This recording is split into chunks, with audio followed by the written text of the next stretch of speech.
Welcome to I dream. నేను మీ సురేఖ. ఈ మధ్య చాలా మంది డయాబెటీస్ బారిన పడుతూ ఉన్నారు.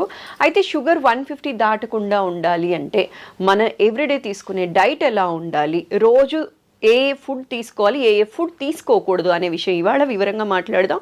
ఈరోజు మనతో పాటు ఉన్నారు ప్రముఖ నాన్ సర్జికల్ ఆయుర్వేదిక్ డాక్టర్, సురక్ష ఆయుర్వేదిక్ క్లినిక్ ఫౌండర్ డాక్టర్ పూర్ణ రాజేశ్వరి గారు. వారితో మాట్లాడదాం. నమస్కారం అమ్మ. నమస్తే అమ్మా. ఎలా ఉన్నారు? బాగున్నాను, థ్యాంక్ యూ. అమ్మ, జనరలీ ఏంటి అంటే షుగర్ 150 దాటకుండా ఉండటం కోసం చాలా కష్టపడుతూ ఉన్నారు. చాలా మంది డయాబెటీస్ బారిన పడిన వాళ్ళందరూ కూడా తగ్గించడానికి చాలా కష్టపడుతూ ఉన్నారు. అసలు డయాబెటీస్ బారిన పడకుండా ఉండాలి అంటే, 150 దాటకుండా ఉండాలి అంటే ఎవ్రీడే ఏ ఫుడ్ తీసుకోవాలి, ఏ ఫుడ్ తీసుకోకూడదు? అంటే జనరల్గా ఏంటంటే డయాబెటీస్ అనేది ఈ రోజుల్లో పెద్ద ఒక రకమైనటువంటి శాపం అనుకోవాలి. పాత రోజుల్లో ఏంటంటే తిండి లేక చాలా కరువులో ఉండి చాలా ఇబ్బందులు పడుతుండే, క్షామంలో ఉండి చాలా ఇబ్బందులు పడుతుండే వాళ్ళం మన భారతీయులు. ఇప్పుడు ఏంటంటే చాలా కష్టపడి ఆర్థికంగా బలపడ్డాం, కానీ ఆరోగ్యపరంగా చాలా బలహీనం అయిపోయాం. దానికి ఎగ్జాంపుల్ ఏంటంటే మనకు వస్తున్న diabetes, hyper tension, main problems, life style disorders అంటారు వీటిని. అలాంటివి చాలా ఉన్నాయి మనకి. ఆస్మా కానీ, ఒబిసిటీ కానీ, ఇవన్నీ చాలా వస్తాయి. అవన్నీ నెక్స్ట్, కానీ ఫస్ట్ అండ్ ఫార్మోస్ట్ డయాబెటీస్ అనమాట. ఎందుకంటే తినడానికి ఉండదు, ఏం తినడానికి ఉండదు. ఏది తినాలన్నా నోట్లో పెట్టుకోవాలంటే భయంగా తినవలసి వస్తుంది. కొంతమంది చాలా స్ట్రిక్ట్గా ఫాలో అయిపోతారు, ఇంకా వాళ్ళకి తినడానికి ఏం ఉండదు అనమాట. అసలు అంత డ్రై ఇదిలో ఉంటారు, అంటే కరువులో ఉన్నట్టుగా, ఉపవాసంలో ఉన్నట్టుగా ఉంటారు అనమాట. అందుచేత కొంచెం ప్రణాళికాబద్ధంగా ఆహారాన్ని వాళ్ళు ప్లాన్ చేసుకుంటే మంచిగా ఆరోగ్యంగా తీసుకోవచ్చు. టేస్టీ ఫుడ్ కూడా తీసుకోవచ్చు. ఓకే. అంటే జనరల్గా టేస్టీ ఫుడ్ అంటే ఎలాగో అనారోగ్యకారకం అని చెప్పేసి వాళ్ళు భయపడతారు, కానీ ఇంట్లోనే కొన్ని టేస్టీ ఫుడ్స్ కూడా మనం చేసుకోవచ్చు. ఇందులో కొంచెం వీలైనంత వరకు చెప్పడానికి ప్రయత్నించేద్దాం. సో ముఖ్యంగా ఏంటంటే వాళ్ళు ప్లాన్ చేసుకోవాల్సిన ఆహారంలో క్యాలరీస్, కార్బోహైడ్రేట్స్ అందరూ చెప్పేది తగ్గించేసేది అనేది చాలా ఇంపార్టెంట్.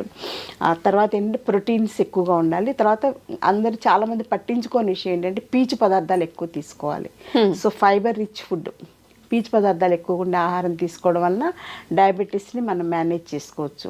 డయాబెటీస్ తగ్గడం అనేది ఏమి ఉండదు, మేనేజ్మెంటే. మనం మేనేజ్మెంట్ని కరెక్ట్గా మేనేజ్ చేసుకోగలిగితే చాలు అనమాట. అది చాలు.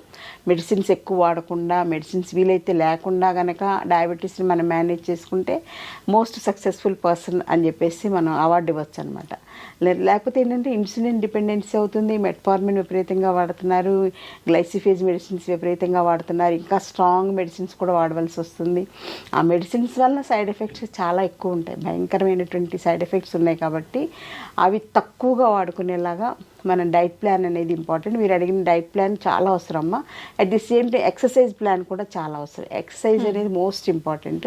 థర్డ్ ఫ్యాక్ట్ ఏంటంటే స్లీపింగ్ హ్యాబిట్స్. సో ఆహారం, వ్యాయామం, నిద్ర, ఈ మూడు కనుక కరెక్ట్గా ప్లాన్ చేసుకుంటే, ఆయుర్వేదంలో ఏంటంటే ఒక శరీరం మనిషి ఆరోగ్యంగా ఉంటారంటే త్రిస్తంభాలు అంటారు. త్రిస్తంభాలు ఏంటంటే ఆహారం, వ్యాయామం, నిద్ర.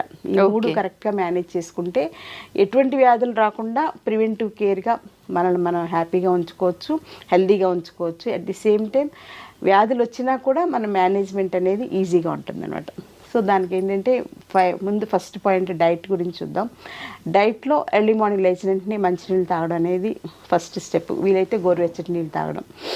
తర్వాత సెకండ్ పాయింట్, రాత్రి కొంచెం పడుకోబోయే ముందు కొంచెం మెంతులు, జీలకర్ర, ధనియాలు నానబెట్టేసుకుని ఉదయం ఫస్ట్ డోస్గా మంచినీళ్ళు తాగడం అయిపోయాక 7-8 మధ్యలో ఈ నీళ్లు తాగేయడం అనేది ఇంపార్టెంట్. తినగలిగితే నమిలేసేసి మింగేసేయచ్చు. మెంతులు కానీ, ధనియాలు కానీ, జీలకర్ర నమిలి తినడం అంటే కొంచెం కష్టంగా ఫీల్ అయ్యేవాళ్ళు జస్ట్ ఆ వాటర్ తాగినా కొంతవరకు బెనిఫిట్ ఉంటుంది. ఒకవేళ తాగలేకపోతే దాంతో కొంచెం డికాక్షన్ లాగా, టీ లాగా పెట్టేసేసుకుని అందులో కొంచెం అల్లం ముక్క కూడా వేసుకుని, కొంచెం దాల్చిన చెక్క కూడా యాంటీ డయాబెటీస్గా బాగా పనిచేస్తుంది. వేసుకుని తాగడం అనేది ఒక టీ లాగా అనమాట. అంటే మామూలు మనం తాగే టీ పౌడర్తో టీ కాకుండా ఇలా టీ లాగా తాగేయచ్చు గోరువెచ్చగా. తర్వాత 9 లోపల బ్రేక్ఫాస్ట్ ఏంటంటే ఇడ్లీ లాంటివి సాఫ్ట్ ఫుడ్స్ కామన్ అని కదా, ఇడ్లీ కానీ, ఉప్మా కానీ అలాంటివి. సో ఇడ్లీ మామూలు ఇడ్లీ. ఉప్మా మాత్రం బొంబాయి రవ్వ ఉప్మా కాకుండా మొక్కజొన్న రవ్వ ఉప్మా కానీ, లేకపోతే ఎల్లో కలర్లో ఉంటుంది ఒక రకమైన రవ్వ, బన్సీ రవ్వ అంటాం, అది కానీ, లేకపోతే గోధుమ రవ్వ ఉప్మా కానీ, ఏదైనా ఎక్కువ క్వాంటిటీ కాకుండా ఒక 2 to 3 ఇడ్లీస్ సైజ్ అయితే, అలా మామూలుగా 4 ఇడ్లీస్ తినేవాళ్ళు 3 ఇడ్లీసే తీసుకోవాలి. దాంతోపాటుగా ఏంటంటే వెజిటబుల్ సలాడ్ కానీ, వెజిటబుల్ సూప్ కానీ తీసుకోవాలి. అంటే ముఖ్యంగా క్యాబేజ్ ఫైబర్ బాగుంటుంది కాబట్టి క్యాబేజ్ బాగా తీసుకోవచ్చు, క్యారెట్ వేసుకోవచ్చు, బీన్స్ వేసుకోవచ్చు, ఇంకేదన్నా మనకు అవకాశం ఉంటే వేసుకుని అవన్నీ ఉడకబెట్టేసేసుకుని అది కొంచెం ఉడకనివ్వాలన్నమాట. కొంచెం ఒక 5 minutes ఉడికాక అది వడకట్టుకుని సూప్ లాగా తాగేయచ్చు, లేదా సలాడ్స్ లాగా తీసుకోవచ్చు. అందులో టేస్ట్ కోసం కానీ కొంచెం ఉప్పు వేసుకోవచ్చు, కొంచెం నిమ్మరసం కూడా వేసుకోవచ్చు, కొంచెం మిరియాల పౌడర్ కూడా వేసుకోవాలి. మిరియాల పౌడర్ కూడా డయాబెటీస్కి మంచిది కాబట్టి అలా తీసుకోవచ్చు. అది బ్రేక్ఫాస్ట్ టైంలో, అంటే ఇడ్లీ క్వాంటిటీ కొంచెం తగ్గించుకుని ఆ ప్లేస్లో సలాడ్స్ తోటి ఫిలప్ చేసుకున్నాం అనమాట. అది ఒకటి. నెక్స్ట్ 11 o'clock ఆ టైంలో ఆఫీస్కి వెళ్ళినా పక్కన ఒక బాటిల్లో మజ్జిగ చేసుకుని పట్టుకెళ్ళాలి. ఆ మజ్జిగ కూడా ఏంటంటే రాత్రిపూట ఒక 1/2 liter పాలు తోడుపెట్టేటప్పుడు అందులో ఒక 2 స్పూన్లు మెంతులు వేసేసి తోడుపెట్టేసేయాలి. సో మెంతుల్లో ఉండేటువంటి యాంటీ డయాబెటిక్ యాక్షన్ అంతా కూడా పెరుగులోకి వచ్చేస్తుంది. సో మళ్ళీ పెరుగు వాడకూడదు. పెరుగు వల్ల కూడా డయాబెటీస్ పెరుగుతుంది. మజ్జిగే వాడుకోవాలి. సో మజ్జిగ చేసేసుకుని ఒక బాటిల్ నిండా పోసుకొని ఎక్కడికి వెళ్తే అక్కడికి మనం తీసుకెళ్ళిపోవచ్చు. మధ్యాహ్నం 11 o'clockకి ఒక 250 ml మజ్జిగ తాగేసేయాలి. 1 o'clockకి లంచ్ ఏంటంటే మనం మామూలుగా వైట్ రైస్ అనేది మోస్ట్ కామన్ కదా. White rice, white sugar, white salt, white packet milk, maida, ఈ 5 కూడా white poisons. Okay. 5 white poisons వల్ల డయాబెటీస్ మల్టిప్లై అవుతుంది అనమాట. సో ఈ 5 కూడా తీసుకెళ్ళి కాశీలో వదిలేయాల్సిందే డయాబెటీస్ పేషెంట్స్. సో ఈ 5 వైట్ పాయిజన్స్ వదిలేస్తే సగం శని వదిలిపోయినట్టు అనమాట. లేకపోతే ఆ వైట్ రైస్ వల్లనే డయాబెటీస్ బాగా పెరిగిపోతుంది. సో వైట్ రైస్ ప్లేస్లో మనం ఏంటంటే బ్రౌన్ రైస్ తీసుకోవచ్చు, లేకపోతే నవరార ధాన్యం అని తీసుకోవచ్చు, లేకపోతే రాజముడి ధాన్యం అని చెప్పేసి ఇప్పుడు చాలా వస్తున్నాయి. ప్రకృతి వైద్యం ద్వారా వచ్చేవన్నీ కూడా ఆర్గానిక్లో రైస్వే చాలా వస్తున్నాయి. ఒకవేళ అవన్నీ దొరకకపోయినా జొన్నలు వాడుకోవచ్చు, జొన్న రవ్వ ఉప్మాలాగా చేసుకొని తీసుకోవచ్చు, లేకపోతే గోధుమ రవ్వ ఉప్మా తీసుకోవచ్చు. అలా వీటికి ఆల్టర్నేటివ్స్ తీసుకుంటూ వీక్లీ ట్వైసే బ్రౌన్ రైస్ తినాలి. ఏ రైస్ అయినా వీక్లీ ట్వైసే. మిగిలిన రోజులన్నీ కూడా గోధుమ రవ్వ కానీ లేకపోతే జొన్న రవ్వ కానీ ఇలాంటి వాటితోటి అన్నంలా వండుకోవడం, ఏదో ఒకటి అలా ప్రిపేర్ చేసుకుని తీసుకోవాలి. కానీ కర్రీస్ మాత్రం బాగా తీసుకోవాలి. ముఖ్యంగా పప్పు కంపల్సరీగా ఎవ్రీ డే లంచ్లో ఉండాలి. పప్పు ఆకుకూర కానీ, పప్పు మునగాకు కానీ, ఏది వీలైతే అది. టేస్ట్ కోసం పప్పు, మామిడికాయ కానీ ఎలా వీలైతే అలాగా. కందిపప్పు కంపల్సరీ తీసుకోవాలి. వారానికి ఒకసారి శనగపప్పు కూడా తీసుకోవచ్చు. ఓకే. అలా శనగపప్పును మనకి క్యాబేజ్ కర్రీస్ ఎలా చేసుకుంటాం కదా, అలాంటివన్నీ తీసుకోవచ్చు. దాంతోపాటుగా లంచ్లో జాంకాయ కానీ లేకపోతే బొప్పాయి పండు కానీ ఏదో ఒకటి, అంటే టూ మచ్ క్యాలరీస్ ఉండేటువంటి అరటిపండు, సపోటా పండు, మామిడి పండు కాకుండా జామకాయ, పపాయ, నారింజ, యాపిల్ ఇవన్నీ కూడా అంటే మనం వెతుకుతుంటే చాలా దొరుకుతాయి. మనం చాయిస్ లేదనుకుంటాం కానీ మన అదృష్టితో చూడం అనమాట. అందరూ ఒకే టైప్ ఫుడ్కి అలవాటు పడిపోయాం ఇప్పుడు. అలా కాకుండా కొంచెం డిఫరెంట్గా ఆలోచిస్తే బోల్డ్ దొరుకుతాయి. సో అలా తీసుకోవాలి. అంటే కడుపు నిండాలి కదా. ఇప్పుడు మామూలుగా అయితే అన్నమే చక్కగా ఇంత అన్నం పచ్చడి వేసుకుని, ఇంత అన్నం పప్పు వేసుకుని, ఇంత అన్నం పులుసు వేసుకుని, ఇంత అన్నం పెరిగేసుకుని తింటే కడుపు హాయిగా నిండుతుంది. వైట్ రైస్ కదా, షుగర్ కూడా అలాగే మల్టిప్లై అయిపోతుంది. అందుకని ఏంటంటే బ్రౌన్ రైస్, గోధుమ రవ్వ అవి ఎక్కువ తినలేం, బాడీకి పట్టదనమాట. ఆ ప్లేస్కి మనం ఇలా ఫ్రూట్స్ తోటి బ్యాలెన్స్ చేసుకునేలాగా, లేకపోతే క్యారెట్, లేకపోతే క్యాబేజ్ అని సలాడ్స్ లాగా ఏదో ఒకటి తీసుకోవాలమ్మా. తర్వాత మళ్ళీ ఈవినింగ్ 4 o'clock టీ కానీ, తర్వాత ఇంకా ఏదన్నా మజ్జిగ కానీ లేకపోతే హెల్త్ డ్రింక్ అల్లం టీ తోటి కానీ అలాంటివి ఏదో తీసుకోవచ్చు. ఏమీ లేకపోతే కొంచెం కొబ్బరి నీళ్ళు కానీ అలా అయినా పర్వాలేదు.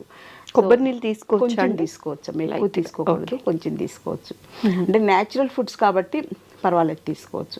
ఆ రకంగా మేనేజ్ చేసుకోవాలి. డిన్నర్ మాత్రం వీలైతే మానేసేయాలి. అంటే రైస్ ఇవన్నీ కూడా మానేసేయాలి. ఒకవేళ తినకుండా ఉండాలేనంటే చపాతీని కొంచెం కూర ఎక్కువ తీసుకోవాలి. తోటకూర కానీ, పొట్లకాయ కూర కానీ, సొరకాయ కానీ అట్లా ఎక్కువ కూర వేసేసుకుని అందులోకి 1-2 చపాతీలతోటి సరిపెట్టుకోవాలన్నమాట. లేదంటే రాగి జావ ఉంటుంది కదమ్మా, రాగి జావ బాగా ఎక్కువ క్వాంటిటీలో రాగి జావ కానీ, రాగి సంకటి కానీ అలాంటివి తీసుకుని కొంచెం మజ్జిగ తాగడానికి తీసుకుంటే సరిపోతుంది అనమాట. సో ఈ రకంగా డైట్ ప్లాన్ చేసుకోవాలి. పడుకోబోయే ముందు వీలైతే ఒక 250 ml కానీ 200 ml కానీ ఆవు పాలు తీసుకోవాలి. దీనివల్ల ఏంటంటే బాడీలో కాల్షియం డెఫిషియన్సీ రాకుండా ఇలా కేర్ ఉంటుంది. సో మెయిన్గా మానేయాల్సింది ఏంటంటే బిస్కెట్స్ తినడం మానేయాలి. చాలామంది చెప్పేది ఏంటంటే డాక్టర్స్ కానీ ఎవరైనా చెప్పేది అంటే మధ్య మధ్యలో ఎప్పుడు ఆకలిస్తే అప్పుడు 2 అవర్స్కి ఒకసారి బిస్కెట్స్ తినేసేయండి అని చెప్తారు. బిస్కెట్స్లో మైదా ఉంటుంది, అందులో ఫ్రక్టోజ్తో చేసినటువంటి షుగర్ బేస్డ్ ఇవన్నీ ఉంటాయి. అలాగే ఆర్టిఫిషియల్ షుగర్ అని చెప్పేసి బయట పంచదార కాకుండా వాడుతుంటారు, అది ఇంకా డేంజర్ అనమాట. అది అస్సలు మంచిది కాదు, క్యాన్సర్ని కలిగిస్తుంది అనమాట అది. సో అలాంటి ఆర్టిఫిషియల్ షుగర్ కూడా వాడకూడదు. వీలైతే మానేసి నోరు అలాగా అలవాటు చేసుకుంటే ఆ చప్పిడిగా అలవాటు అయిపోతుంది.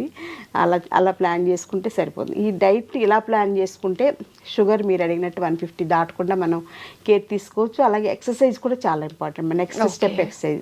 అలా ఎక్సర్సైజ్ మంచిది కదా అని ఎక్కువ ఎక్సర్సైజ్ చేయడం కూడా మంచిది కాదు. ఎక్కువ జిమ్కి వెళ్ళిపోవడం, ఎక్కువ వాకింగ్ చేసేసేయడం, ఎక్కువ యోగా చేసేసి అతి సర్వత్ర వర్జేత్. సో కొంచెం ఒక 20 to 30 minutes వాకింగ్. చిన్నవాళ్ళు అయితే బ్రిస్క్ వాకింగ్ చేయొచ్చు, కొంచెం పెద్దవాళ్ళు అయితే ఒక మాదిరిగా ఎండ తగిలేలాగా. ఎండ తగలడం అనేది చాలా ఇంపార్టెంట్ శరీరానికి, అదొకటి చాలా ఇంపార్టెంట్. తర్వాత ఏంటంటే యోగా కూడా ఇంపార్టెంట్. యోగాలో స్పెషల్ ఆసనాస్ ఉన్నాయి, పశ్చిమోత్తాసనం, ఇలాంటి ధనురాసనం, ఇలాంటివన్నీ కూడా ప్యాంక్రియాస్ మీద, తర్వాత మూత్రపిండాలు ఉంటాం కదా, కిడ్నీస్ మీద పనిచేసేలాగా ఉంటాయి.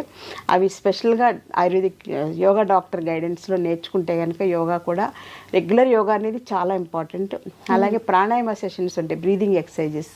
సో బ్రీదింగ్ ఎక్సర్సైజ్ వల్ల ఏంటంటే అందరూ అనుకున్నట్టు ఊపిరితిత్తులకి ఆక్సిజన్ అందడమే కాదు, ప్రాణశక్తి కూడా అందుతుంది అనమాట. అందుకే దాన్ని ప్రణవ ప్రాణాయామ అంటారు అనమాట. సో అలాంటి చెప్పే యోగా డాక్టర్స్ చాలామంది ఉన్నారు. అలాంటి యోగా క్లాసెస్ కూడా ప్లాన్ చేసుకుని 1 month గురువు పర్యవేక్షణ నేర్చుకుని తర్వాత వాళ్ళకి వాళ్ళు చేసేసుకోవచ్చు. సో థెరప్టిక్ యోగా చెప్పేవాళ్ళు కూడా డాక్టర్స్ చాలామంది ఉన్నారు. అందులో డయాబెటీస్ కోసం స్పెషల్గా ప్లాన్ చేసుకోవాలి. సో వాకింగ్ చేసుకోవాలి, ఎండ తగిలేలాగా యోగా చేసుకోవాలి, ప్రాణాయామం చేసుకోవాలి. ఎక్సర్సైజ్ అనేది 1 hour మినిమం.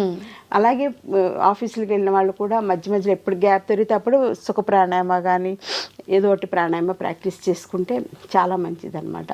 వైటల్ పవర్ పెరుగుతుంది మనలో ప్రాణాయామం వలన. సో దీంతో పాటుగా సౌండ్ స్లీప్.